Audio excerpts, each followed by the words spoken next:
श्री स्वामी समर्थ. आजच्या व्हिडिओमध्ये आपण सत्यनारायण पूजा का करावी, पौर्णिमेला करण्याचे काय महत्त्व आहे हे पाहणार आहोत. व्हिडिओ शेवटपर्यंत नक्की पहा. सत्यनारायण पूजा म्हणजे सत्याचे मूर्त स्वरूप असलेल्या परमेश्वराची म्हणजे भगवान विष्णूच्या भक्तिपूर्वक केलेली पूजा, जी सुख, समृद्धी, आरोग्य आणि मनोकामनापूर्तीसाठी केली जाते. आणि ही पूजा घरी कोणत्याही दिवशी, पौर्णिमा किंवा एकादशीला पुरोहित किंवा स्वतः करू शकतो. ज्यामध्ये गणपती स्थापना, श्री सत्यनारायणाची स्थापना, पोथी वाचन, शिरा आणि केळीच्या पानावरील नैवेद्य, आरती यांचा समावेश होतो. दर पौर्णिमेला सत्यनारायण का करावा याची माहिती पुढीलप्रमाणे आहे. जन्म देण्याचे काम ब्रह्मदेव करत असतात व जन्म ते मृत्यूपर्यंत पालनपोषण करण्याची जबाबदारी भगवान विष्णूवर आहे आणि मृत्यूनंतर भगवान शंकर यांची जबाबदारी असते. म्हणून मेल्यानंतर मृत आत्म्यांना मुक्ती देण्याचे कार्य भगवान शंकराच्या स्थानी असते.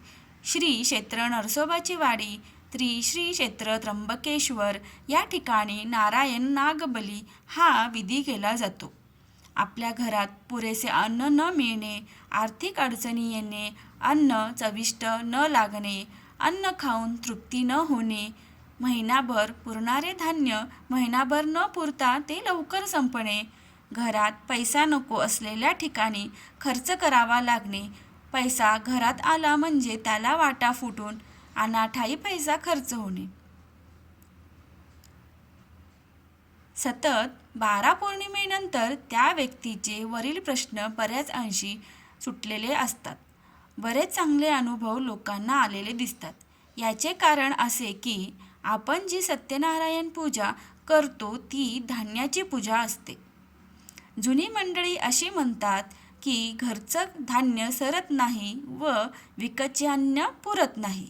कारण विकतचे आणलेले धान्य आपल्या घरी आल्यानंतर आपण ते खाल्ल्याने जाणकार मंडळी असे म्हणतात की ओकलेलं खाल्लं तर एक वेळेस ते चालेल, परंतु टाकलेलं खाऊ नये.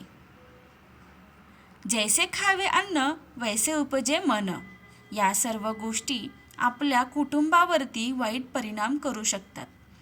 घरातली माणसे एक विचाराने न राहणे, घरात अन्नधान्य पैसा पुरेसा न पडणे या सर्व गोष्टींचे मूळ आपल्याला या ठिकाणी दिसून येते.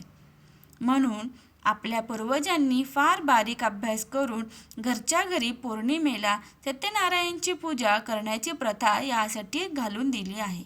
आपल्या घरी असलेले अन्न व धन पालनपोषणाची जबाबदारी भगवान विष्णू यांच्याकडे असल्याने भगवान विष्णूंच्या अधिष्ठानात घरातील धान्य व पैशाची सत्यनारायणाच्या पूजेच्या माध्यमातून जर आपण पूजन केले तर त्या पैशांचे आणि धान्याचे सर्व दोष नाहीसे होतात.